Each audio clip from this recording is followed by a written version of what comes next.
رمضان کا چاند نظر آنے والا تھا۔ 17 سال کی حجابی صبا اپنی امی کے ساتھ چھت پر کھڑی آسمان کی طرف دیکھ رہی تھی۔ تھوڑی دیر بعد پڑوس سے آواز آئی، چاند نظر آ گیا۔ صبا کے چہرے پر خوشی آ گئی۔ امی اب کیا کرتے ہیں؟ امی نے کہا، سب سے پہلے تو اللہ کا شکر ادا کرتے ہیں۔ نبی کریم صلی اللہ علیہ وسلم جب نیا چاند دیکھتے تو یہ دعا پڑھتے تھے، روزے کل سے رکھنے ہیں، لیکن آج عشاء کے بعد پہلی تراویح ہوگی۔ مغرب کے بعد گھر میں ایک الگ ہی رونق تھی۔ صبا نے روزے کا ارادہ کر لیا۔ اس نے امی سے پوچھا، امی تراویح کیا ہوتی ہے اور لیڈیز تراویح کیسے پڑھتی ہیں؟ امی نے اسے اپنے پاس بٹھایا اور کہا، صبا، تراویح اصل میں قیام اللیل ہے جو رمضان میں عشاء کے بعد پڑھی جاتی ہے۔ اسے تراویح اس لیے کہتے ہیں کیونکہ ہر 4 رکعت کے بعد تھوڑا آرام کیا جاتا ہے۔ نبی کریم صلی اللہ علیہ وسلم نے فرمایا ہے، جو شخص رمضان میں ایمان کے ساتھ اور ثواب کی نیت سے قیام کرے اس کے پچھلے گناہ معاف کر دیے جاتے ہیں۔ صبا کی آنکھوں میں چمک آ گئی۔ امی، مطلب تراویح پڑھنے سے گناہ معاف ہو سکتے ہیں؟ امی نے کہا، جی بیٹا، اگر تراویح ایمان اور اخلاص کے ساتھ پڑھی جائے۔ صبا نے پھر پوچھا، امی کیا تراویح فرض ہے؟ امی نے سمجھایا، نہیں صبا، تراویح فرض نہیں ہے، یہ سنت مؤکدہ ہے۔ اس کا مطلب ہے نبی کریم صلی اللہ علیہ وسلم نے اسے پابندی سے پڑھا اور صحابہ کو بھی اس کی ہدایت دی۔ حضرت عمر رضی اللہ عنہ کے دور میں لوگ جماعت کے ساتھ 20 رکعت تراویح پڑھنے لگے۔ صبا نے پوچھا، امی کیا میں مسجد جا کر تراویح پڑھ سکتی ہوں؟ امی نے کہا، اسلام نے عورت کو اجازت دی ہے مسجد جانے کی، لیکن گھر میں پڑھنا زیادہ افضل ہے۔ حدیث میں آیا ہے، عورت کی نماز اس کے گھر میں زیادہ بہتر ہے، اس لیے اگر گھر میں سکون سے پڑھ سکتی ہو تو گھر میں ہی تراویح ادا کرنا افضل ہے۔ صبا نے ڈائری نکال لی۔ امی، تراویح کی نماز پڑھنے کا طریقہ کیا ہے؟ امی نے مسکراتے ہوئے کہا، زیادہ مشہور عمل یہ ہے کہ تراویح 20 رکعت پڑھی جاتی ہے، 2 رکعت کر کے۔ 2 رکعت تراویح کی نماز، پھر سلام پھیرنا، پھر 2 رکعت تراویح کی نماز، اس طرح 20 رکعت تراویح کی نماز ادا کی جاتی ہے۔ ہر 4 رکعت کے بعد تھوڑا وقفہ کر سکتی ہو۔ اس دوران تراویح میں پڑھی جانے والی دعا پڑھو۔ آخر میں 3 رکعت وتر پڑھی جاتی ہے۔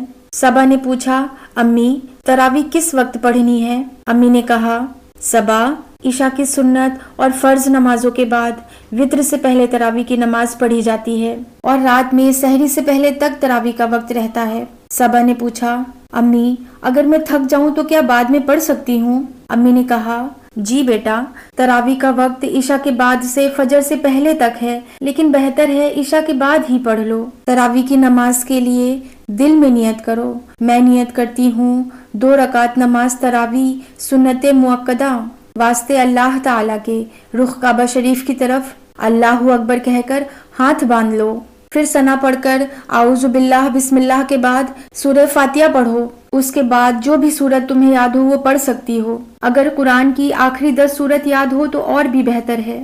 صبا نے پوچھا، امی کیا مجھے لمبی سورہ پڑھنی ہوں گی؟ صبا، جو سورہ یاد ہو وہ پڑھو، اللہ نیت دیکھتا ہے۔ اللہ قرآن میں فرماتا ہے، اللہ سے جتنی طاقت ہو اتنا ڈرو، مطلب جتنی ہمت ہو اتنا عمل کرو۔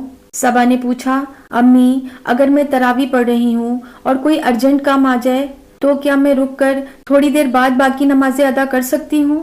امی نے پیار سے کہا، اسلام آسان دین ہے، اگر ضروری کام ہو تو نماز روک سکتی ہو، کام ختم کر کے باقی رکعت بعد میں پڑھ سکتی ہو، لیکن بنا وجہ ایک لمبا بریک لینا ٹھیک نہیں ہے۔ صبا نے آگے پوچھا، امی تراویح میں قرآن مکمل کرنا ضروری ہے؟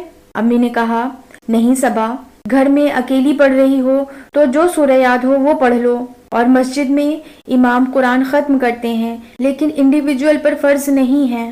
صبا نے کہا، امی میں چاہتی ہوں کہ اس رمضان میں خود کو بدلوں، اللہ کے قریب ہو جاؤں۔ امی نے قرآن کی یہ آیت سنائی، روزہ اس لیے فرض ہوا تاکہ تم میں تقوی پیدا ہو، اور تراویح اس تقوی کو مضبوط کرتی ہے۔ عشاء کے بعد صبا نے جانماز بچھائی۔ صبا نے امی سے کہا، امی میں تھوڑی نروس ہو رہی ہوں۔ امی نے کہا، صبا اللہ تمہارے سامنے ہے، بس دل لگا کر کھڑی ہو جاؤ۔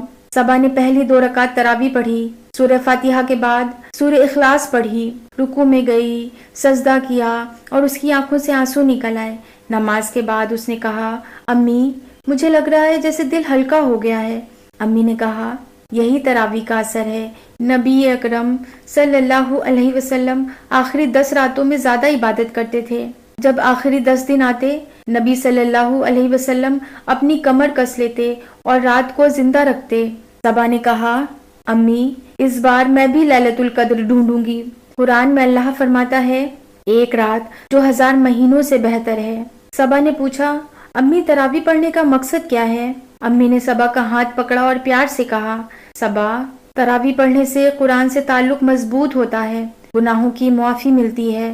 تراویح ہمیں صبر اور ڈسپلن سکھاتی ہے اور ہم اللہ کے زیادہ قریب ہو جاتے ہیں۔ رمضان کی 27ویں رات تھی۔ صبا نے پوری 20 رکعت نماز تراویح پڑھ کے دعا میں ہاتھ اٹھائے، یا اللہ مجھے ہمیشہ نماز کی پابند بنا دے۔ اس نے محسوس کیا کہ یہ صرف ایک مہینے کا عمل نہیں ہے بلکہ زندگی بھر کا سفر ہے۔ لیڈیز کے لیے تراویح کا آسان طریقہ یہ ہے، 20 رکعت سنت مؤکدہ پڑھیں، 2 رکعت کر کے نماز ادا کریں۔ ہر 4 رکعت کے بعد ایک چھوٹا سا بریک لیں جس میں تراویح کے بعد کی دعا پڑھیں۔ عشاء کے بعد تراویح پڑھنا سب سے بہتر ہے۔ عورتوں کے لیے مسجد کے بجائے گھر میں تراویح پڑھنا زیادہ افضل ہے۔ جو سورہ یاد ہو وہ پڑھیں۔ اگر کوئی ارجنٹ کام آ جائے تو بریک لے سکتی ہیں۔ وتر ضرور پڑھیں اور سب سے ضروری چیز ایمان اور اخلاص کے ساتھ پڑھیں۔ یا اللہ ہمیں رمضان کی قدر کرنے کی توفیق دے، ہمیں تراویح کو سمجھ کر پڑھنے والا بنا، ہمارے گناہوں کو معاف فرما اور ہمیں اپنی رحمت میں جگہ عطا فرما، آمین۔